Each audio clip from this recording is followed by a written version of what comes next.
ለሌሎች ሻማ መሆን ከሚባሉት ሙያዎች መካከል አንዱ ውትድርና ነው ሌላኛው መምህርነት ነው ማንጠግቦሽ ማለት ሙያዋ ተግባሯ እንደስሟ ነው ካዘነጋ ያዝናሉ ካለቀሰጋ ያለቅሳሉ አልበገር ባይነት አትንኩይ ባይነት ድል አድራጊነትን ጀግንነትን ሀገር መውደድን ወጣቱ መማር አለበት አያት ሆነዋላ አዋ በሚገባ የመምህርነት ሙያ ግን ከሁሉም በላይ የሙያዎች ቁንጮ ነው ትንሽ ፍርሃት ትንሽ ስጋት ምን ይሆን የሚል ስሜት ውዲቷ እናት ሀገር እማማ ኢትዮጵያ ልመና የሌለባት ድህነት የሌለባት ሰላም ማህበራዊ ፍትህ ብልጽግና የሰፈነባት ታላቅ ሀገር እንድትሆን ነው የምፈልገው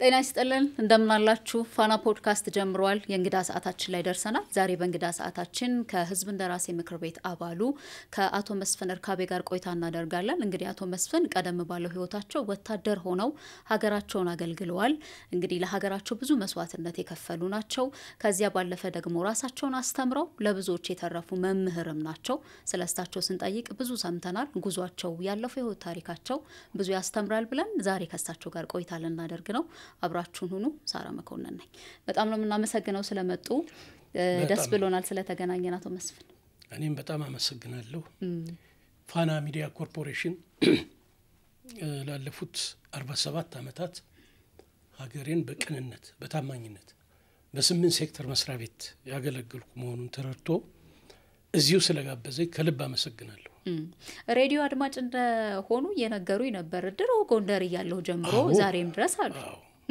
ስለ ፋና ሬዲዮ ጥቂት እናውራ እሺ ፋና ሬዲዮን ከታተል ነበር መምሮኝ ርሰምሮኝ ሱፐርቫይዘር ሆኜ ፋና ሬዲዮ ከጆሮ አይጠፋም ነበር እና ጥሩ የሆነ ሚዲያ ነው ይሄ ሚዲያ ኮምፕሌክስ ከገነባን በኋላ ደግሞ በይበልጥ ፋናን ይበልጥ እንዳከብሩ አድርጎኛል ብዛህነትን መሰረት አድርጎ አብሮነትን መሰረት አድርጎ ሙያ ሰራተኞች ጋዜጠኞች ለሙያው ኤቲክስ ተገዥ ነው በመላ ኢትዮጵያ ከዳር ዳር ከከተማ እስከ ጠረፍ ለኢትዮጵያ ህዝብ ትኩስ ዜና በማቅረብ ሀገሪቱ ፈተና በገጠማት ወቅት ደግሞ በጦርነት ወቅት በግንባር ከአንድ ተዋጊ ወታደር ባልተለየ መልኩ እንደ ኤቢሲ ጋዜጠኞች የፋና ጋዜጠኞችም በተግባር በግንባር አይቻቸዋለሁና በጣም ነው ማመሰግነው እኛም እናመሰግናለን ስለተገናኘን በጣም ደስ ብሎናል መስፍን ጎፈሬ ቀብራራው ጎንደሬ የቀደመ ስሞት ነው ጎፈሬው ዛሬም ድረስ አለ ነጭ ጣል ጣል አረጋግጥ እንጀራ ይሄ ጎፈሬ ታሪክ አለው የጎንደር ያርማጭሆ የጀግንነት ታሪክ ነው ጎፈሬው ከበፊት ጀምሮ ነው እንግዲህ ከወጣትነት ከ10ዎቹ አመት ጀምሮ ጎፈሬው የኔ ሆቢ ነው ሽበቱ ደግሞ ያው የዘር ነው ግን ማረጋግጥላችሁ ጎፈሬው ነጭ ቢሆንም ውስጡ ሶፍትዌሩ ሻርፕ የሆነ ጎራዴ ነው እሱ ነው ደግሞ አሁን የሚፈልገው ስለርሶ ሰማ በጣም የደነቀኝ እንደ እድሜያቸው እንዳይመስሉሽ ዛሬም ድረስ የ30 አመት ወጣት ውስጣቸው አለ አሉኝና ይሄ አንዱ ማሳያ ይመስለኛል እውነት ነው ምንድነው እንደዚህ እንደ ወጣት የሆኑበት ምክንያት አሁንም ድረስ አንደኛ ወታደራዊ ህይወቴ ብዙ ነገር አስተምሮኛል በልቤ ውስጥ የሚቦገቦግ የእናት ሀገር ፍቅር አለ የኢትዮጵያዊነት ፍቅር አለ አሁን የ64 አመት ጎልማሳ ነኝ አሁንም ቢሆን የ4-5 አመት ወጣት አክት ከሚያደርገው በበለጠ እኔም ወጣውን ተራራ ሞርዶን ቁልቁለት ምሻገረውን ገደል ወንዝ ማቋርጠውን ሜዳ ማንም ይከተሉኛል እንጂ አልከተላቸው አለ አንደኛ ሰውነቴ በስፖርት የተገነባ ነው ዋናው ልብ ነው ልቤ ተራራ ነው ጉልበቴም ተራራ ነው ስለዚህ ይሄ ነው በጣም ደስ ይላል የሚጋባ ስሜት አለው ደግሞ ሌሎች ጋር ሲገናኙ ማለት ሞራሌ የተገነባ ነው ወንድነቱ አለ ጀግንነቱ አለ። ደስ ይላል። ወደ ጎንደር ልብሰዶታ ታዲያ እንዲህ ከሄድን አይቀር ወደ አዘዞ እንሂድና ወታደራዊ ካምፕ እንዳደገ ልጅ ወደ ውትድርናው የሚገቡበት የራሱ ምክንያት አለ። የወታደር ልጅ መሆን እንዲሁ ጥንቅቅ ያለ እንዲሆን የሚያደርግ ይመስለኛል። ካለባበስ ከልብስ አስተጣጠፍ ጀምሮ አተኳኮሱ፣ አቀማመጡ ስርዓት ብቻ አለው። እንደምን ያለ ልጅነት አሳለፉ? እኔ የተወለድኩት የቀድሞ ጎንደር ጠቅላይ ግዛት አዘዞ አየር ማረፊያ ጦር ሰፈር ነው። አባቴ ያው የቀድሞ የቀዳማዊ ኃይለ ሥላሴ ወታደር ነበሩ። እናታችንም ጎንደሬ ናት። እዛው ነው ተወልደን ያደግነው። 8 ነን፣ 6 ወንዶች 2 ሴቶች ከአንድ እናት አባት አብራኪ ተገኘን እና ያው እድሜ ለትምህርት እንደደረሰ አጼ ፋሲል አንደኛ ደረጃ ትምህርት ቤት አዘዞ ነው የተማርኩት። 7 እና 8 አዞ መለስተኛ ሁለተኛ ደረጃ ትምህርት ቤት ነው። ሃይ ስኩል አዘዞ ከፍተኛ ሁለተኛ ደረጃ ትምህርት ቤት ነው የተማርኩት እና ያው ከወታደር ቤተሰብ ነው የተወለድኩት። ወኔው የሀገር ፍቅሩ ከቤተሰቦቼ ነው የወረስኩት። ለቤተሰቦቼ 3ኛ ልጅ ነኝ። እንግዲህ ያው እንደማንኛውም አዘዞ ትንሿ ኢትዮጵያ ናት የምትባለው። እኔም እዛ ተወልጄ በማደጌ እኮራለሁ። እንግዲህ ከዚህ በኋላ ያው በ1969 አገራችን በሶማሊያ ወራሪ ሰራዊት በተወረረችበት ወቅት ነው እኔ ከ10ኛ ክፍል አቋርጬ ነው ኢትዮጵያ ወይም ሞት በሚለው መፈክር ጥላ ስር እዚሁ ስጋ ሜዳ እኔ ታጠቅ ጦር ሰፈር ሰልጥኜ 19ኛ ተራራ ክፍለ ጦር የሚባል ጀግና ክፍለ ጦር ወደ ምስራቅ ጦር ግንባር ነው የዘመት ነው። ከሐረርጌ ዙሪያ ጀምሮ ከባቢሌ፣ ጉርሱም፣ ቆሬ፣ ፋፈም፣ ጭናክሰን ዙሪያው ጅጅጋ፣ ካራማራ ያን ወራሪ ሰራዊት ርዝራዡን አስወግደን ደጋሃቡር አውራጃ ወደ ደጋሃመዶ ነው የዘመት ነው። ደጋሃመዶ፣ ሰገግ፣ ፊቅ የሚባሉትን ለተወሰኑ ወራት ተቆርጦ የቀረና ሰርጎ የገባ ወራሪውን ሰራዊት በማጽዳት በኋላም ደግሞ በ1972 መጨረሻ ዘመቻ ላሽ የሚባል ሶማሌ ወራሪ ሰራዊት ተጠርጎ አልወጣም ነበር ከድንበራችን። ሙሉ ለሙሉ ድንበራችን አልተከበረም ነበር። በዛ በዘመቻ ላሽ እስከ ቀብሪ ዳህር ሁሉ የኔ ክፍል በዘመተበት ዘምተናል። መጨረሻ ወራሪውን ሰራዊት ረግጠን አስወጥተን ታንክና መድፉን ብቻ ሳይሆን ጫማውን አስጥለን አከርካሪውን ሰብረን ደምስሰን የምስራቁን የሀገራችን ክፍል ነጻ አደረግን። ያኔ ምስራቅ እዝ ወይም አንደኛው አብዮታዊ ሰራዊት በሚባለው ስር ማለት ነው። ከዛ በኋላ እንግዲህ ያው በኤርትራ ሻዕቢያ አስመራን ዙሪያ ስትቀር ሌሎቹን አካባቢዎች ይዞ ስለነበር የምስራቁ ድል በሰሜን ይደገማል በሚል ድል አድራጊው አንደኛው አብዮታዊ ሰራዊት ወደ ኤርትራ በመዝመት በሻዕቢያ ተይዘው የነበሩ ቦታዎችን ነው ያጸዳው። እኔ በአጋጣሚ እኔ ክፍል 19ኛ ተራራ ክፍለ ጦር በቀይ ኮከብ ዘመቻ ከአልጌና ከምጽዋ ጀምሮ አልጌና፣ ቃሮራ በኋላም በናደውዝ አፋበትና አቅፋ ግንባር ሻዕቢያን በመደምሰስ ዘመቻ ከፍተኛ መስዋዕትነት ያደረገ ጀግና ሰራዊት ነው። ከምጽዋ አልጌና የ17 ሰዓት በምድር ነክ ራስ ዳጅን በሚባለው ትልቅ መርከብ ነው የተጓዝነው። ከዛ ነው ወደ የብስ ወርደን ሻዕቢያን ለመደምሰስ ከፍተኛ ተጋድሎ ያደረግነው። እንዴት ነበረ ግን እንዲው ከ10ኛ ክፍል ትምህርት አቋርጦ ትምህርት የለመደ ልጅ በእርግጥ አባት ወታደር ነው፣ ወታደራዊ ካምፕ ውስጥ ነው የታደገው። ግን እንዲው ወደ ውትድርናው ሲገባ ትንሽ ፍርሃት፣ ትንሽ ስጋት ምን ይሆን የሚል ስሜት ደሞ እናት አባት ምንም ቢሆን እናት ሆዷ መረበሹ አይቀርም አይደል? ለባከ ልጄ ባካችሁ ልጆቼ መባሉ አይቀርም። እንዴት ነበር ያኔ? አልፈሩም? አልሰጉም? ባልመለስ ብሎ መስጋትም ስለምን ፍርሃት የለም። አንደኛ በልባችን የሚንቦገቦግ ኢትዮጵያዊነት የእናት ሀገር ፍቅር አለ። ሁለተኛ ጀግንነት ከአባቶቻችን የወረስነው የወታደር ልጆች ነን። የወታደር ልጅ እንግዲህ በጣም አክቲቭ ክሬቲቭ ነው። ምንም አይፈራም። የመፍራት ነገር የለም። ያኔ እንደውም እሽቅድድም ነበር ጠላትን ለመማረክ ጠላትን ለመደምሰስ ብዙ መስዋዕትነት ነው የተከፈለው። እንዳልሽው እኔ 5 ወንድሞችን ነው ከኔ ጋር የዘመት ነው። እናታችን በእኛ መዝመት በእኛ መሞት በእኛ መቁሰል እንዳለቀሰች ነው ያለፈችው። 2 ወንድሞቼ አልተመለሱም። እኔ እንግዲህ ከ2 ጊዜ በላይ ነው የቆሰልኩት።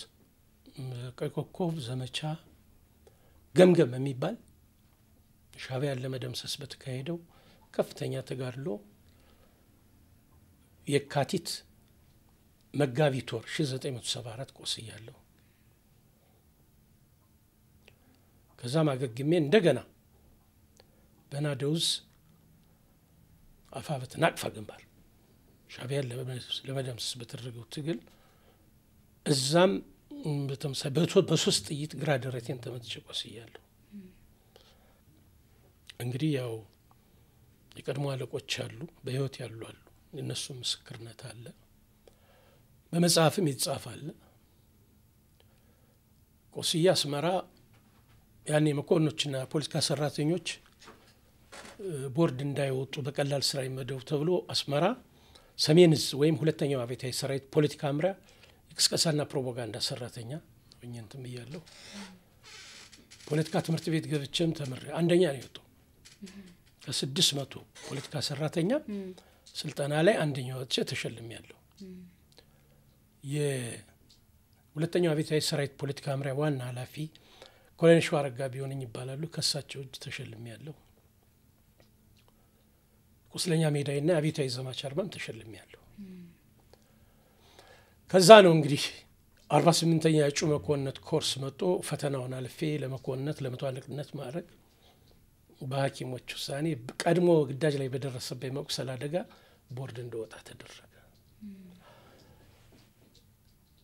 በተለይ የኢትዮጵያ አብዮታዊ ሰራዊትን ተጋድሎ በዚህ አጋጣሚ መግለጽ እፈልጋለሁ። በዓለም ውስጥ አለ የተባለ ችግርና መከራ የተቋቋመ ነው የቀድሞ ኢትዮጵያ ሰራዊት። በተለይም በኤርትራ የነበረው ጀግና ሰራዊት በዓለም ያሉ ተራሮች መጥተው የተሰባሰቡበት የሚመስለው የሳህል ተራራ አንዱ ሰራዊታችን የፈተነውና የወጋው ቢኖር የተፈጥሮ አቀማመጥ ነው። 25 ኪሎ ሙሉ ትጥቅ ይዞ ቧጥጠሽ የምትይዡ ምንም ነገር በሌለበት እንዲህ ሰማይ ጠቀስ ተራራ ሲጓዙሎ የጠላትን ምሽግ ሰብሮ የሻዕቢያ ወንበዴ መርግ ድንጋይ እየለቀቀበት ያን ተቋቁሞ እንደምንም ተሟሙቶ ከሻዕቢያ የሚወረወረውን ቦምብ በአየር ላይ ቀልቦ መልሶ በጠላት ምሽግ ላይ ወርሮ ጠላትን ደምስሶ የጠላትን ምሽግ ደምስሶ ያን ግቡን መምታት በወገን ጦር ቁጥጥር ስር እንዲሆን ማድረግ ከባድ መስዋዕትነት ነው። ያ ሰራዊት ኮዳት ራሱ አሸዋ ልብሱ የፈላይ ኮዳ ውሃ እየጠጣ ጨዋማ ውሃ እየጠጣ ደረቅ ብስኩት እና በሶ እየበላ የተፈጥሮን ተጽዕኖ ረሃቡን ጥማቱን ተቋቁሞ ለድል የበቃ ሰራዊት ነበር። የዛ ሰራዊት አካል በመሆኔ በጣም እኮራለሁ። I'm very happy because I sacrificed for Ethiopian unity and sovereignty. እኮራለሁ። ያ ምርጥ ሰራዊት በየትም ሀገር እንደዛ አይነት ጀግና ሰራዊት የለም። ዘር የብሔር ልዩነት የሌለበት የኔ ጓደኞች ብነግርሽ የለቀምት ልጆች ነበሩ፣ የጅማ ልጆች፣ የአርባ ምንጭ ልጆች፣ የወላይታ የዋሳ የዲላ ልጆች፣ የሐረር ልጆች ናቸው፣ የአዲስ አበባ ልጆች ናቸው። በተለያየ አቅጣጫ ግዳጅ ወጠን ስንገናኝ ተቃቅፈን እንለቃቀስ ነበር። የነበረው ፍቅር አንድ ኮዳ ለ3 ለ4 እየጠጣ ጀግናና አርበኛ አገሩን የሚወድ ሰራዊት ነው። ሁለተኛው አብዮታዊ ሰራዊት ያን ሁሉ ተቋቁሞ ለድል የበቃ ሰራዊት ነበር። በአጠቃላይ ለኢትዮጵያ ታማኝ ወታደሮች ነበር። ከሰራዊቱ በሐኪሞች ውሳኔ ቦርድ እስከወጣው ድረስ በዛ ሰራዊት ውስጥ ከ6 ዓመት በላይ መስዋዕትነት እንከፍያለሁ። በዚህ ኮራለሁ። ከሰራዊቱ ከወጡ በኋላ በነገራችን ላይ የዚህ ያልታደለች ሀገር ህዝብና ሰራዊት በሚለው ከብርጋዴር ጀነራል ዋሲሁን ንጋቱ መጽሐፍ ውስጥ የእርሶ ታሪክም አንዱ አለበት እየተመለከትን ነበርና ላደረጋችሁት ለሰራችሁት ለሀገር ለከፈላችሁት ዋጋ እንዲህ በግለሰብም ደረጃ ቢሆን እውቅና ሲሰጥ ማየት ደስ ይላል። እንዲው ለትውልድ የሚሻገር ታሪክም ስለሆነ ብዙዎች በመጽሐፎቻቸው ብዙዎች በተለያዩ ስራዎቻቸው ስለቀደሙ ሰራዊት በደንብ ያወራሉ። እንዲህ ደግሞ በህይወት ኑሮም እንዲህ ነበርም ብሎ የሚመሰክሩ ብዙዎች ናቸው። እርሶም አንዱ ስለሆኑ በጣም ደስ ብሎናል ስለተገናኘን ለማለት። በውሳኔ ከወታደር ቤት ከወጡ በኋላ ደግሞ እንግዲህ ስለርሶ ስንሰማ በጣም የሚደንቀው ከዛ በኋላ የተማሯቸው ትምህርቶች ናቸው። ከሰርቲፊኬት የጀመረ ከዛ ወደ ዲፕሎማ ወደ ዲግሪ ወደ ሁለተኛ ዲግሪ ድረስ የደረሰ የትምህርት ጉዞ አለ። እንዴት ሆነ ደግሞ 10ኛ ክፍል ላይ አቋርጠው ነው ወታደር የሆኑት? ልክ ከውትድርናው ወጥተዋል ሲባል ምንድነው ያደረጉት? በመጀመሪያ ምን ተሰማውት? ያንን ስሜት እንጋራና ደግሞ ምን አደረጉ ወደሚለው ወጥ። አዎ እኔ በሐኪሞች ውሳኔ ቦርድ የወጣሁት ታህሳስ 1977 ነው። አጠቃላይ ከሰራዊቱ እንትን ያልኩት መጋቢት ነው። ቃኘ ሆስፒታል የቦርድ ኦፍ ዶክተርስ እነዚህ ሐኪሞች የሜዲካል ቦርድ አሉ። እዛ ቀርቤ ነው እንግዲህ እንዳልኩሽ መኮንነት አልፌ ወደ ሁርሶ 48ኛ ኮርስ መኮንነት ኮርስ ልኔድ የሕክምና ምርመራ ይደረጋል። ስመረመር ነው ስሬ የተነሳው እዚህ በግራ ደረቴ እዚህ ጭንቅላቴ ውስጥ ይሄ ግንባሬ ሁሉ ፍንጥርጣሪ አለ። በኤክስሬ ታየ፣ በደንብ አዩ። ሰደረጃ ይባላል።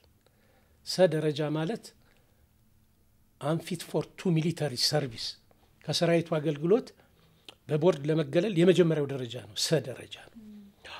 ለዚህ ሆነ ጓደኞቹ ይሄዱ። በጣም አዘንኩኝ። መኮንን በጣም የመሆን ፍላጎት ነበረኝ፣ አልሆነም። ከሰራዊት እንደወጣው ያው ወደ ቤተሰቦቼ ነው ሄድኩ። ወደ ጎንደር አዘዞ አየር ማረፊያ ነው ሄድኩ። ምንም ጊዜ ሳላቃጥል ህዝቡ ደግሞ መረጠኝ። እነዚህ በቀበሌ በከፍተኛ ሊቀመንበር ሆኜ አገልግያለሁ። ብዙ መሰረተ ልማት፣ ትምህርት ቤት፣ መንገድ እነዚህን ሁሉ አስገንብቻለሁ። በመተማ ሰፈራ ጣቢያ ያኔ 1977 ድርቅ ይታወቃል በኢትዮጵያ ብዙ ሚሊዮን ህዝብ የተጎዳበት ነው። እንደገና እዛ ሜጄ ሰፋሪውን ራስ ለማስቻል ብዙ ጥረት አድርጌያለሁ። ከግብርና ሚኒስትሩ ከዶክተር ገረመው ደበሌ በወቅቱ ተሸልሜያለሁ። በአገር አቀፍ ደረጃ አለ መረጃው። እዛ ያለው እንግዲህ የጎንደር ስጋ ፋብሪካ ምርት ክፍል ፈረቃ ኃላፊ ሆኜም ሰርቻለሁ። ይሄን እያረኩ ማታ ማታ ትምህርቴን ማድረግ በተለይ ትምህርቴ እንደ ውሃ ጠምቶ የነበረ እኛ ክፍል ጀምሬ እስከ 12ኛ ጨረስኩ። የመንግስት ለውጥ መጣ። ምንም ሳለመነታ ቲቲአይ መምራን ማሰልጠኛ ገባሁ፣ ተመረኩ። ወገራ ወረዳ የሚባል መምህር ሆንኩኝ። ብዙም ሳልቆይ በነበረኛ አክቲቪቲ ርዕሰ መምህር ሆንኩ፣ ሱፐርቫይዘር ሆንኩ። እንደገና 60 ኪሎ ሜትር ተመላልሼ በሂስትሪ ጎንደር መምህራን ኮሌጅ በታሪክ ዲፕሎማዬን ያስኩ፣ በማይነር ጂኦግራፊ በሜጀር ሂስትሪ። እንደዛ ሆኖ ደግሞ ያው የወረዳ ትምህርት አመራር ሆንኩ፣ ምክትል ኃላፊ ሆንኩኝ። እንደገና በተለይ ሱፐርቫይዘር ሆኜ ሩቅ የወረዳ ድንበሮች አካባቢ እዛ እየተመላለስኩ 5 አመት በጎንደር ዩኒቨርሲቲ ህግ ተመሬ በህግ ኤልኤልቢ ዲግሪ ተመረኩ። ቀላል አልነበረም። እንግዲህ ያው መስዋዕትነቱ ብዙ ነገር አለ። ከልጆች አፍ እየቀነስኩ የተማርኩ በመሆኔ በእውነቱ የሚረሳ ነገር አይደለም። ያኔ ልጆች መጣው ነበር። ልጆች ልጅአል እንዴት ሆነ? እንግዲህ ትምህርት አለ፣ ስራው አለ፣ መሯሯጥ አለ፣ ራስን ለማብቃት መትጋት አለ፣ በጎን ፍቅር መጣ። አዎ ባለቤቴ ያገባኋት በ1980 ነው። መምህርት እንደሆነ አውቃለሁ። መምህርት ናት። መምህርት ማንጠግቦይ ዘውዴ ትባላለች። ያው መረጃው ፎቶግራፍ ሁሉ አለ። እሷ ጋር እንትን ብለን አብረን ነው ወገራ እንትን ያልነው፣ አብረን ነው አንድ ትምህርት ቤት ያስተማር ነው። ልጆች ወልደን እዛው ልጆች እያስተማርን እኔ እንደዛ አድርጌ በህግ ዲግሪን ያስኩ። ከዛ በኋላ በታሪክ አጋጣሚ ወደ ኋላ የቀሩ ክልሎች እነዚህ ሶማሌ፣ አፋር፣ ቤንሻንጉል፣ ጋምቤላ ድጋፍ ያስፈልጋቸው ነበር። በተለይ እነዚህ የተማረ ኃይል ካላቸው ክልሎች እና ያኔ በህግ በኢኮኖሚክስ ዲግሪ ያላቸው ሲባል እኔ በነበረኝ ኤፊሺየንሲ በየአመቱ ተሸላሚ ነበርኩ። መምህር ሰምር ሱፐርቫይዘር ሆኜ በርካታ ትምህርት ቤት አሰርቻለሁ። አለ መረጃው። ህዝብ አስተባብሬ የመንግስትን ወጭ በመቀነስ የአርብቶ አደር ልጆች እንዲማሩ በእያንዳንዱ የአርሶ አደር ቤት እየሄድኩ ልጆቻቸው ተምረው ዛሬ ብዙዎቹ ፕሮፌሽናል ናቸው፣ ማስተር ዲግሪ ይዘዋል። እዚህ ይኮራለሁ። ያ ሁሉ እንትኔ ታይቶና በህግ ዲግሪ ደግሞ ያለኝ ኤፊሺየንሲ ታይቶ ለ5 አመት በፌደራል ጉዳዮች ሚኒስቴር የክልሎች አማካሪ ሆኜ ከ2003 እስከ 2007 መጨረሻ ሰርቻለሁ። በተለይም በሶማሌ ክልል ነው እኔ ደረሰኝ። በሶማሌ ክልል አርብቶ አደሩን ወደ ከፊል አርሶ አደርነት ለመቀየር የመስኖ እርሻን በማስተማር በርካታ ስራዎች ሰርቻለሁ። በተለይ በሊበን ዞን ፊልቱ ደካስፍቱ የሚባል በሞያሌ ሙባረክ የሚባል በርካታ ስራዎችን ሰርተናል። በዛም አካባቢ ያልሸባብ ተጽዕኖ ነበር። ያን የክልሉ ሚሊሻ አስተባብረን ድንበራችን ያስከበርንበት ሁኔታም አለ። በአጠቃላይ በሰራነው ስራ በመልካም አስተዳደር አርብቶ አደሩን ወደ ከፊል አርሶ አደርነት እንዲቀየር ያደረግነው ስራ ታይቶ ከፌደራል ጉዳዮች ሚኒስቴር ሞዴል አማካሪ ተብዬ ተሸልሜያለሁ። አለ ምስክሩ ዶክተር ሽፈራው ተክለማርያም ይባላሉ አሉ። አሁን የአደጋ ስጋት ኮሚሽነር ናቸው። ያን ጨርሼ እንደተመለስኩ የአማራ ብሔራዊ ክልላዊ መንግስት ተግባሪ ውጤቴን የተጻፈልኝን አይቶ እኔ ዳኛው የማቃቢ ህግ ለመሆን ነበር ሐሳቤ፣ አልሳካም። የሰሜን ጎንደር ዞን ትምህርት መምሪያ ምክትል ኃላፊ ሆኜ ተመደብኩ። አመት ከ6 ወር ሰራው። ከዛ በኋላ ደግሞ ለ3 አመት ተኩል የሰሜን ጎንደር ዞን ትምህርት መምሪያ ዋና ኃላፊ ሆኜ ሰራው። ዛም እንግዲህ ብዙ በአፍሪካ ልማት ባንክ የሚገነቡ ትምህርት ቤቶች ብዙ ያኔ ሰሜን ጎንደር ዞን 22 ወረዳዎች ነበሩት። ወረዳዎችን ሱፐርቫይዝ በማድረግ ትምህርት ጥራት እንዲመጣ የትምህርት ተሳትፎ ከፍ እንዲል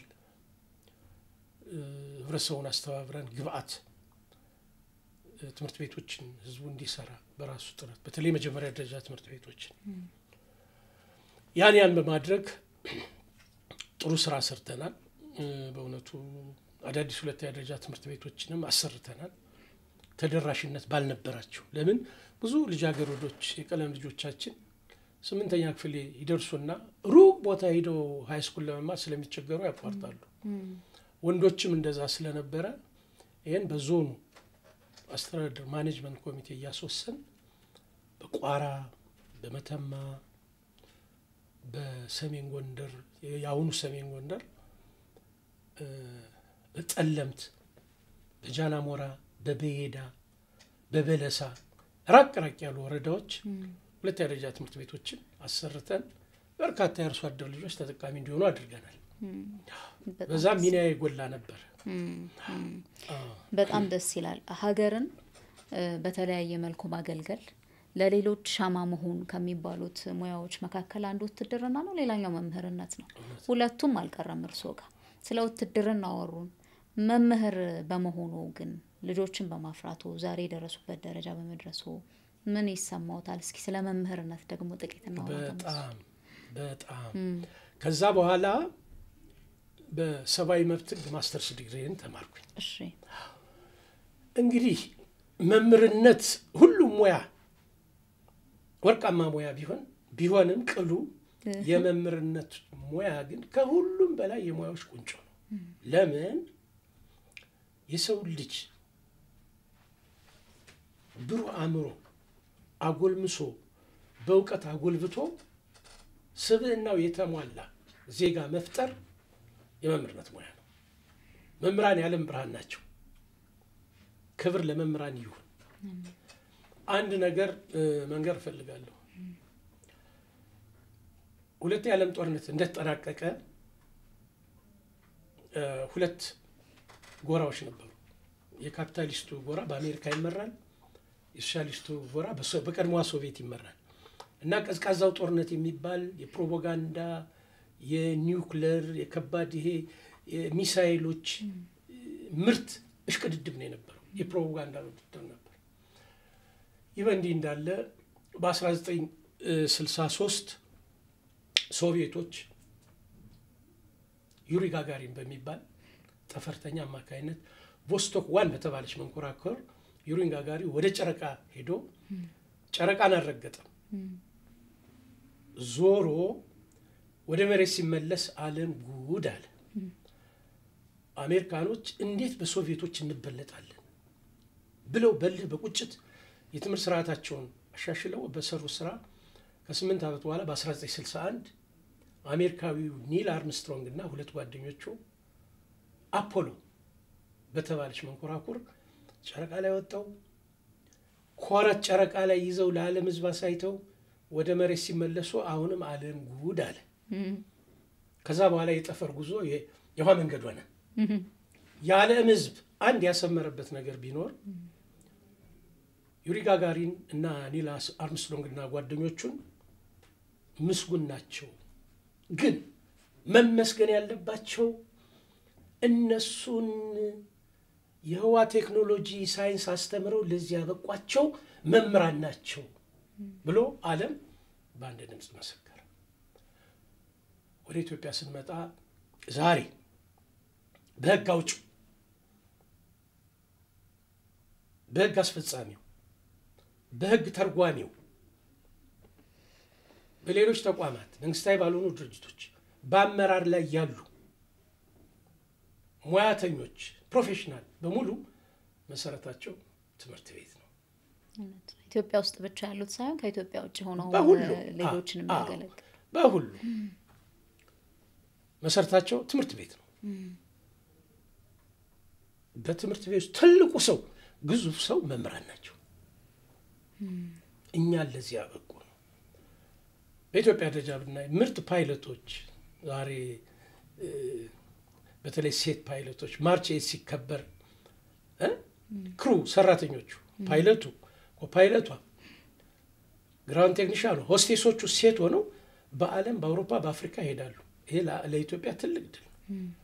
ሴቶቻችን ሴቶች እድሉን ካገኙ ከወንዶች ቢበልጡ እንጂ አያንሱ። ምርጥ የሆኑ ዳኞች፣ አቃቢ ህጎች፣ ምርጥ የጦር ጀነራሎች፣ ምርጥ አግሮኖሚስቶች፣ ምርጥ ቴክኒሻሎች፣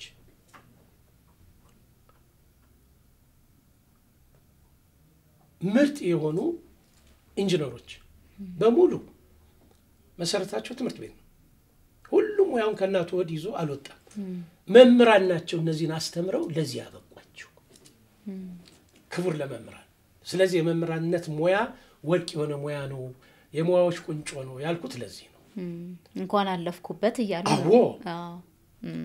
21 ዓመት ነው 21 ዓመት ነው እኔ መምህር፣ ርዕሰ መምህር፣ ሱፐርቫይዘር፣ የወረዳ አመራር፣ የዞን ትምህርት መምሪያ ኃላፊ እንደገና በህግ ደግሞ አልፋ ዩኒቨርሲቲ ጎንደር ቅርንጫፍ ቲቶሪያል ፕሮግራም አስተምር ነበር። አልፋ ዩኒቨርሲቲ የመምህርነት ሙያ ወርቅ ሙያ ነው። ሎንግ ሊቭ አወር ቾክ ብለን ቾካችን እፍ ብለን አድሎ የማያደርግ ዕውቀቱን ብቻ መስዋዕትነት ከፍሎ የሚያደርግ መምህራን ናቸው። የመምህርነት ሙያ ወርቅ ነው። እውነት ነው። አሁንም ወለል ብሎ የሚታየኝ የመምህርነት ሙያ ነው። ክብር ለመምህራን ይሁን። መምህራን የዓለም ብርሃን ናቸው። በዚህ ደስተኛ ነኝ። ኢትዮጵያ መምህራን እንደ ሙያቸው እንደ ዕውቀታቸው አይደለም ያለው ሁኔታ። ያው እኛ የምናድገው ኢትዮጵያ ስታድግ ነው። ቢሆንም መምህራን ሙያው ክቡር ሳቢና ማራኪ እንዲሆን የመምህራኑ ህይወት እንዲለወጥ መምህራን በሁለተኛ ዲግሪ በሶስተኛ ዲግሪ ስኮላርሺፕ ማግኘት አለባቸው። መምህራን ቤት ማግኘት አለባቸው። ቤት ለመስራት የኢኮኖሚ አቅም ስለሚወስናቸው የባንክ ብድር ሊመቻችላቸው ይገባል። ሌላው ጥቅሞች ሁሉ ያው ከሀገሪቱ ኢኮኖሚ አቅም አንፃር እየታየ መሆን አለበት እና የመምህርነት ሙያዬን ሞቴን ከመምህርነት ሙያ ጋር ያርገው ነው ማለት ነው። ዛሬም ያስተምራሉ? አሁን አላስተምርም። ፒኤችዲ 2 ጊዜ ሞከርኩ፣ በእድሜ ወደኩ። እማር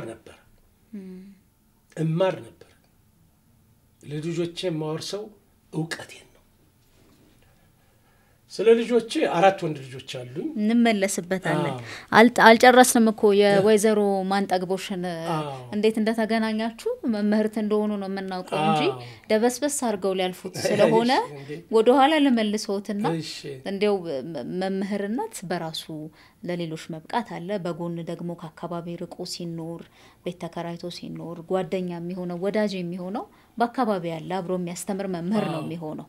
እንዴት ተገናኛችሁ? እንዴት ከሌሎቹ ሴቶች እሳቸው ተመረጡ ነው የሚጠይቁት? ማንጠግቦሽ ማለት ሙያዋ ተግባሯ እንደ ስሟ ነው።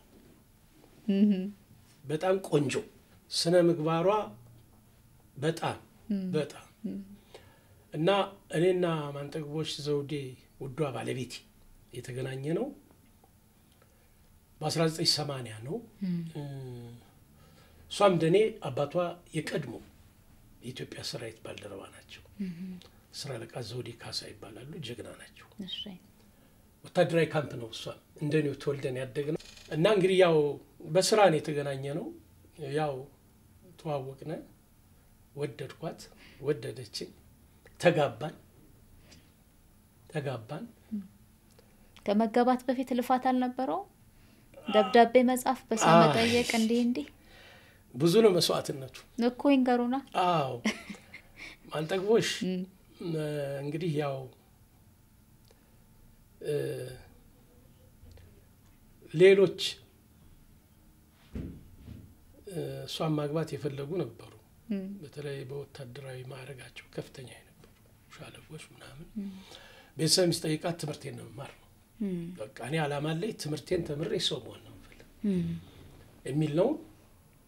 እኔም ያኔ እንደነገርኩሽ የከፍተኛ ሊቀመንበር ነበርኩ፣ ባለስልጣን ነበርኩ እና በቃ እኔ ጋር እንትን ካለሽ በኋላ ምንም ነገር የለም።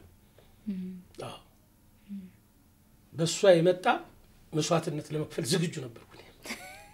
የወደደና ያበዳጅ ነው ይባላል አይደል? ስለዚህ የሷም የኔም ፍቅር ያው ማች አደረገ። ተጋባን። የመጀመሪያው ልጃችን በ82 ተወለደ። እንደዚህ ያለ 4 ወንድ ልጆች ወለድን። ማንን በለው እንተዋወቀው? ናሆም መስፍን ይባላል። እሱም አርባ ምንጭ ዩኒቨርሲቲ ተመርቆ አሁን ክፍለ ከተማ ሙያተኛ ነው። ቀጥሎ ልዑል መስፍን ይባላል። ልዑል መስፍንም ደብረ ማርቆስ ዩኒቨርሲቲ ተመርቆ ኢትዮጵያን ኤርላይንስ ኤጀንት ሆኖ እንደገና ባንክ ተመደበ። ከዛ ደግሞ እንደገና አየር መንገድ ተወዳድሮ አለፈ። በውጤት ነው የተመረቀው። ዋና ስራ አስፈጻሚው ተሸልሟል። እሱም እንደዚሁ ወደ 8-9 ዓመት አገልግሎ በኋላ ፕራይቬት ኤርዌይስ ገብቶ በጣም አክቲቭ ነው እሱም አሁን የራሱን አቪዬሽን ሰርቪስ አቋቁሞ በግል እየሰራ ነው ያለው ውጤታማ ነው ሶስተኛው ልጅ ቴዎድሮስ መስፍን ይባላል እሱም ከደብረ ብርሃን ዩኒቨርሲቲ በኢንጂነሪንግ ተመርቆ አሁን በዚህ ፕራይቬት ካምፓኒ ነው የሚሰራው አራተኛው የመጨረሻው ፍቅሬ ይባላል ፍቅሩ መስፍን ይባላል እሱም ኢትዮጵያን ኤርላይንስ እንደዚህ በግራውንድ ሰርቪስ ተመርቆ እዚሁ ቦሌ ኤርፖርት ነው የሚሰራው እግዚአብሔር የተመሰገነ አሜን ፈጣሪ ልፋቴን ድካሜን አይቶ የእናት አባቴ ምርቃን ተጨምሮበት የኔም ቅንነት ተጨምሮ ልጆቼ ገና በ21 አመታቸው ነው ዩኒቨርሲቲ ተመረቁት በጣም ዳይናሚክ የሆኑ አካዳሚሻን ናቸው በጣም ጥሩ ስነ ምግባር ያላቸው ለሰው ትልቅ አክብሮት ያለው የመጀመሪያው ልጅ ናሆም ያው አሁን የሶስት ልጆች አባት ነው ሁለተኛው ልዑልም እንደዚሁ ሚስት አግብቷል ሌሎቹ ገና ናቸው ልጆቼ ዲሲፕሊን ናቸው አያት ሆነዋል አዋ በሚገባ አያትነት እንዴት ያረጋውት ነው ታዲያ ደሞ እሱ ሌላ ገጽ ነው ብዬ ደሞ እኔ ወንድ ልጅ የለኝም ሴት ልጅ የለኝም ያው ሴት ልጅ ሳላገኝ ፋይሉ ተዘጋ እሺ ግን አሁን የመጀመሪያ ልጅ ወለደ እንደው መንታ ነው የወለደው አንድ ወንድ አንድ ሴት አዎ ደስ ይላል እና አሁን አያቱኛለሁ እግዚአብሔር የተመሰገነ ይሁን ለዚህ መብቃት ይሄን ሳዩ ብዙ ወንድሞች በጦር ሜዳ ቀርተዋል ይሄን ያላዩ አብረው እኔ ጋር የዘመቱ ኢትዮጵያውያን የጦር ጓዶቼ አልተመለሱም ጦር ሜዳ ቀርተዋል እኔ ለዚህ በቅቼ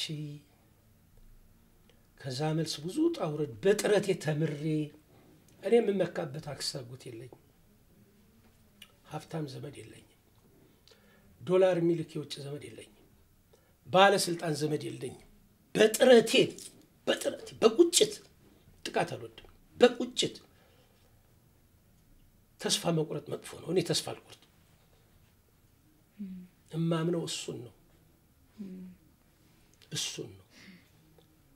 እሱን ተማምኜ በግል ጥረቴ ነው ለዚህ የበቃው ተምሬ እሱ የተመሰገነ ይሁን ፈጣሪ የተመሰገነ ይሁን አሜን ልጆቼ በዚህ ደረጃ ነው ያሉት ተስፋ ማድረግን ስናስብ ተስፋ ማድረግ ጋር ተያይዞ የሚመጣ ጽናት አለ እርሶ ደግሞ ጽናቶን አሳይተዋል ዛሬ የደረሱበት ደረጃ ደርሰው ጽናት ደግሞ እንዲሁ ሳይፈተን የሚደረስበት ተስፋ የለም እንዴት አለፉት ብዙ ፈተና ይኖራል ብዬ ስላሰብኩኝ ነው ስለ ጽናት እስኪ ንገሩ ብዙ ነው ከዛ በፊት ግን ስለ ባለቤቴ ኳሊፊኬሽንም ደስ ይላል ባለቤቴ ማንጠግቦይ ዘውዴ መምህርት ናት ከጎንደር መምህራን ኮሌጅ በስነ ዜጋ ተመርቃለች ከባህር ዳር ዩኒቨርሲቲም በዚህ በሶሻል ሳይንስ ዲግሪዋን አግኝታለች የመለስተኛ ሁለተኛ ደረጃ ትምህርት ቤት መምህርት ናት በጣም ጎበዝ ናት የቤተሰቡን ጣጣ ሁሉ ችላ በግል ደግሞ በጥረቷ በመማር ማስተማሩ ለዚህ ደረጃ የበቃች ነች እና ብዙ ኩርንችት ነው ያሳለፍኩት ብዙ ፈተና ነው ያሳለፍኩት የመንግስት ለውጥ እንደመጣ ያው እንግዲህ ታውቃላችሁ የነበረው ስርዓት ንክኪ ናቸው ደርግ ወታደሮች ናቸው የደርግ ፓርቲ እንደዚህ ናቸው የሚባል ስለነበረ ተወሰነ ጊዜ ታስሬ ነበር ያ ሁሉ ተስፋ ሳልቆርጥ በጽናት ነው ያሳለፍኩት አዎ ስማር ብዙ ቻሌንጅ ገጥሞኛል ስራ ላይ ያለው ብዙ ቻሌንጅ ገጥሞኛል ግን በፈጣሪ ኃይል እያሸነፍኩ አንድ ቀን ሸብረክ በያለቅ አንድም ቀን ለሰከንድ አሸናፊ ሆንኩ ነው እዚህ ደረስኩት አሸናፊ እና ያው ሳይጨልም የሚነጋ ሌሊት የለም ነው የሚባለው ያለ ፈተና ውጤት የለም ነው የሚባለው መሰናክሎች ነበሩ እነሱም በድል አድራጊነት ነው ያለፍኳቸው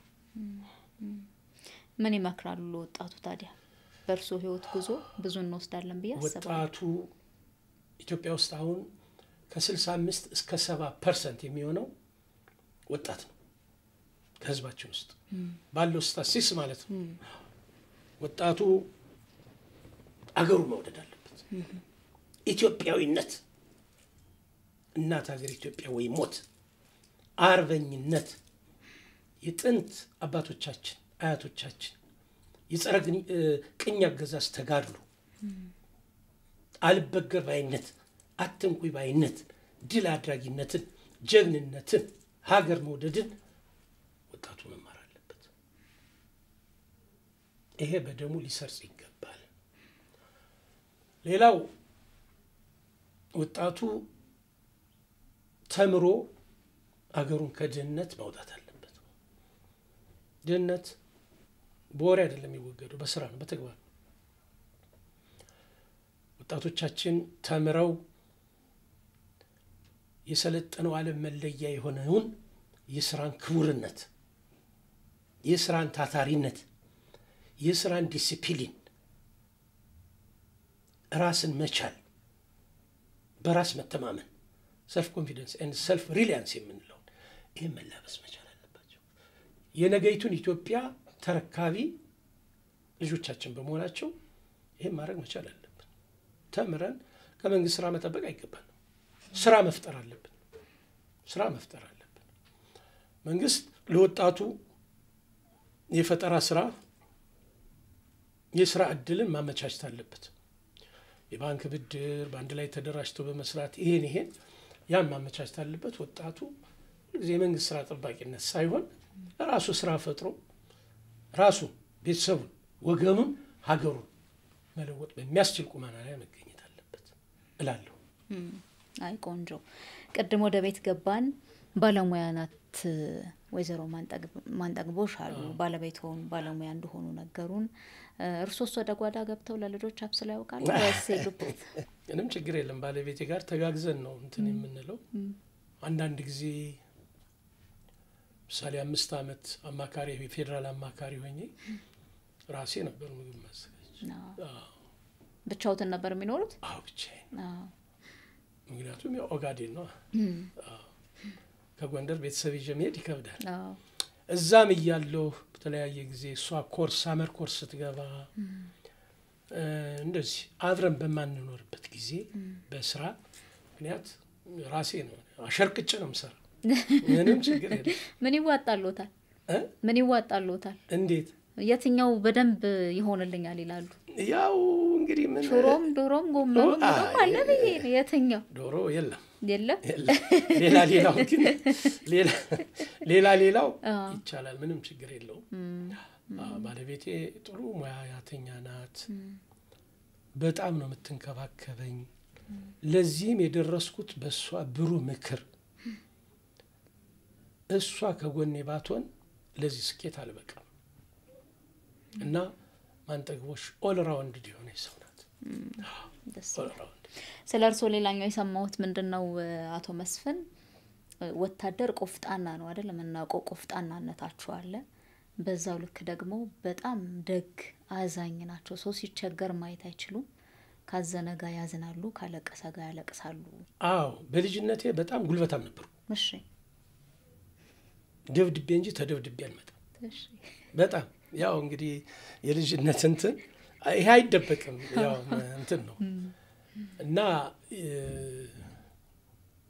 ደግነቱ አለ ቅንነቱ አለ እኔ ሰው ሲቸገር ማየት አልወድም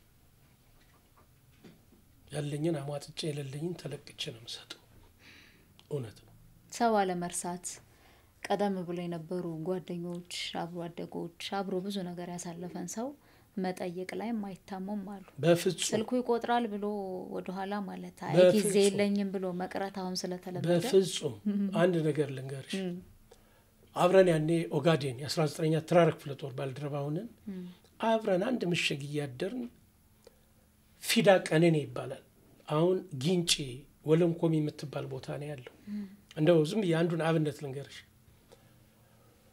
እሱና እኔ የተለያየ ነው እዚህ ናቅፋ ግንባር በቀይ ኮከብ ዘመቻ በ1975 ከቆሰልኩ በኋላ አልተያየንም አሁን እዚህ ፓርላማ አባል ካምቦ ተመርጣ የመጣች ወይዘሮ መስከረም የምትባል ጠየቅኳት እኔ እንደው ፊዳ ቀኔን የሚባል ወለንኮሚ ጊንጭ ተወልዶ ያደገ የቀድሞ የጦር አባል ወንድሜ ነበር እና እንደው እኔ በህይወት ይኑር አይኑር አላቅም እንደው ግን እስኪ መዋደቂያውን ጠይቅልኝ አልኳት አፈላልጋ በ3 ወሩ አገኘችው ቤተሰብ ያው ትዳር መስርቶ ልጆች ወልዶ የገጠር ቀበሌ እንትኑ ነው እንደኔ የመማር ዕድል አላገጠም አላመንኩም በስልክ አገናኘችን ይዛው መጣች እዚህ 4 ኪሎ ፓርላማ በር ላይ እሱ ራሱን ይዞ ያለቅሳል እኔ ራሴን ይዤ ያለቅሳለሁ እዛ ያሉ የሪፐብሊካን ጋርድ አሉ ጥበቃዎች እነሱ እንዲህ ቆመው ያሉና ምንድነው እንደዚህ ነው የዛሬ 42 ዓመት የተለየሁት የጦር ጓዴ ነው ፈልጉልኝ ብዬ ነው በጣም ማን ነው ዛሬ 42 ዓመት እንደዚህ ጓደኛውን አፈላልጉ እንደዚህ የሚል ምን አይነት እርሶ የተባረኩ ደግ ሰው ቢሆኑ ነው ብለው እንትናሉ እዛ በኋላውን እሱና እኔ እንገናኛለን እንግዲህ ይሄን እንደው አንዱ ምሳሌ ነው የነገርኩሽ ሌሎች የቀድሞ የጦር ክፍሎችን አሉ የተባሉትን ሁሉ ስልክ እየደወልኩ አግኝቻቸዋለሁ ለጓደኞቼ ትልቅ አክብሮት አለኝ ያውም ለጦር ሜዳ ጀግኖች ጓደኞቼ እና ይሄን የነገሩሽ እውነት ነው ራስን አውቆ ስለ ራስ መንገር ይሄ በጣም ጥሩ ባህል መሆን ያለበት መለመድ ያለበትም ይመስለኛል እንዳሉት አንዳንዶች በቃ ምን ያረጋል አለፈ አይደለ ሌላ ጓደኛ መመስረት ነው እንጂ አሁን ደግሞ ያለውን ይባላል እንዴው ባሆኑ ቋንቋ እንደፋራም ይቆጠራል ወደ ኋላ መለስ ብሎ ሰው መጠየቅ እንዴው ዝም ብሎ ዘመዴ ነው ዘመዴ ነሽ ትባባያለሽ አርፈሽ አትቀመጭም ምን ያረጋልሻል ጊዜ የለ ምን የለም በሚባልበት ጊዜ እንዲህ እርሶ ደግሞ 40 ምናምን አመት የቆየ ጓደኝነትን ወደ ኋላ ተመልሶ መጠየቅ ታላቅነት ነውና በጣም እናመሰግናለን ለዚህ ተህትናው ለማለት ስፖርት ይሰራል አሁን እውነት ለነገር ውስጥ አንካራ ነው ሲታዩ ውትድርናውም ውስጡ የድሮ ያለ ይመስላል ስሮጥ ነው ማረፍው በሳምንት 3 ቀን ስፖርት ሰራለሁ ለ1 ሰዓት ተኩል ነው ሰራው ጎበዝ ሰራለሁ እግዚአብሔር የተመሰገነው ጤነኛ ነኝ ስኳር ምናምን የለብኝም ትንሽ ግፊት ቦርደር ላይ ያለ እሱንም አመጋገብ ማኔጅ በማድረግ አልኮልም አልወስድም ነገር ይሄ ደባል ሱስ ጫት ሲጋራ የሚባል የለም ደረቅ ዳቦ በልቼ ማድረግ ይችላልው ያው የተፈጥሮ እንትን እንግዲህ ናታችን በተፈጥሮም ሰውነቷ እንትን ያለ ነው ከዛም ሊሆን ይችላል ኤኒዌይ ስፖርት ሰራለሁ ጤንነቴንም ጠብቃለሁ በቀደመው ጊዜ የነበረውን ፎቶ ያየው ነው አሁንም ሲታዩ መልካም የሚባሉ ነው ያኔ ያልተቸገሩም በውበቶ ከቤተሰቦቼ ጥቁር እኔ ነኝ እናቴ በጣም መልካም ናት ቀይ ናት ቁመናዋም አባቴ ጠይም ነው መልካም ነው ግን ከቤተሰቡ እኔ ነኝ የተለየው እንዲ ለየት ብሎ በጣም የተለዩ ናቸው በጣም ሻርፕ የሆኑ መልከኛ ናቸው ቀዮች ናቸው ጠይሞችም አሉ እና ያው ምንድነው የናቶች ጅንጉርጉር ነው ግን አንዳንዴ መቀለጃ ይደረጋል አይደለ ለየት ብሎ ከቤት ውስጥ የተፈጠረ ልጅ ካለ ብዙዎች ይጋሩታል ብዬ አስባለሁ ወድቀህ የተገኘህ ወድቀሽ የተገኘሽ ነሽ ስላልተነገረሽ ነው ይሄው ከኛኮ ተለይተሃል መባሉም አለኩ አይደል አይ ምን እኔ ማናደጃ የሚያረጉታሉ ለማለት አዎ ምን መሰለሽ አንድ ነገር ልንገርሽ እኔ የተወለድኩ በ1953 የጀነራል መንግስቱ ነዋይ የጃንሆይ መፈንቅለ መንግስት ጊዜ ነው እና ያው እኛም በታሪክም እንደምንሰማው አባታችንም እንደሚነግረን ክብር ዘበኛ ነው ያን ያመጽ እና የምድር ጦሩ ደግሞ ካውንተር አታክ አድርጎ እንትን ሲል ያን አባቴ ያዘዞ ነው የነበረው በሙሉ እዛ ያለው ጦር ሰራዊት ይምጣ ሲባል ጦር ሰፈር ነው የነበርነው በየሻለው በሙሉ ቤተሰቡን ይዞ ነው ድሮ ማክ የሚባል የጦር ሰራዊት መኪና ነው እናቴ መኪና ላይ ተሳፍራ ምትያዛለች እሺ እኔ ነበርኩ ያኔ መወለደው አይ በቃ ይቁሩ ተብሎ ቤተሰቡ ቀረ እኔ ተወለድኩ ከዛ አድገን አንድ ደረጃ ትምህርት እየተማር ትልልቅ ወንድሞቼ አንዱ መቶ አለቃ ዘውዱ ርካቢ ይባላል አልተመለሱም እሱ ናቅፋ ግንባር ነው የሞተው የመጀመሪያው ወንድማችን ሞኩሪያ ርካቢ ይባላል እሱ ቡናና ሻይ ልማት ሱፐርቫይዘር እዚህ ሊሙ ጅማ ውስጥ ነው እንትን የሚለው ምን ይሉኝ ነበር ሂደን አዲስ አበባ ልጅን እንዳናድግ በሱ ምክንያት ነው የቀረ ነው ለምን ያኔ አባቴ ጓደኞች ቤተሰብ እዚህ የመጡት እዚሁ ቀርተው ጃን ሜዳ ቤት ሰርተው ኖሩ ጥረው ወጡ ይሄን አረሳም እናቴም ስጠይቅ እውነት ነው አባቴም እውነት ነው ይሉኛል ያስተማሯቸው ልጆች በአጋጣሚ ተገናኝተው ያውቃሉ በደንብ ምን ይሰማውት እኔ አስተማርኳቸው ሚሊዮነር የሆኑ ባለ ሀብት አሉ